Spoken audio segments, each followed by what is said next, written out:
Drum एक को रख लाना यार, सही चले यार।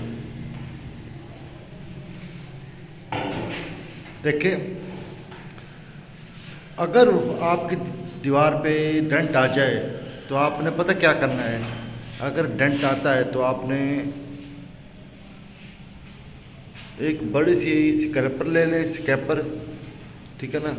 जिस तरह मेरा ये भाई बड़ा स्क्रैपर यूज़ कर रहा है, तो आप बड़ा स्क्रैपर ले लें। नहीं तो आप बहुत बड़ी, कितनी बड़ी ले लें कि जिससे ना आप वो लव वगैरह आपकी ना जो है ना वो आ जाए।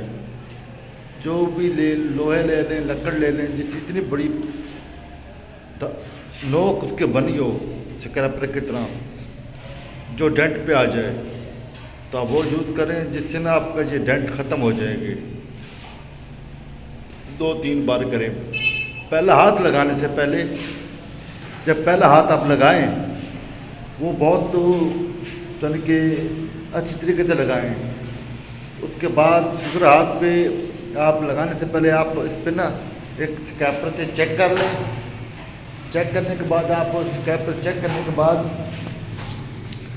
आप स्क्रैपर से चेक करने के बाद आप रेगमाल लगाएं। रेगमाल लगाने के बाद आप रेगमाल लगाने के बाद दूसरा झाड़ू से साफ़ करें, कपड़े से साफ़ करें। ये साफ़ करने के बाद फिर आप दूसरी बार फिर वाल पट्टी खींच के लगाएं। फिर आपने छोड़ के नहीं लगानी। तीसरी मर्तबा आपने फिर उस तरह यूज़ करना है जिस तरह आपने पहले पतली से चेक की, स्क्रैपर लगाए उसके ऊपर, कोई मोटे मोटे कोई इस तरह से हो ना, इस तरह से देख लें। इस पर आप पहले स्क्रैपर लगाएं, देख लें आप, इस पर पहले स्क्रैपर लगाएं। इन पे आप पहले स्क्रैपर लगा लेंगे तो उसके बाद आप इन पे रेगमाल लगाएं। रेगमाल लगाने के बाद फिर आप ना अच्छी तरह से कपड़े से, झाड़ू से, बुरश से साफ़ कर सकते हैं। बुरश इनसे साफ़ करें। तो साफ़ करने के बाद ना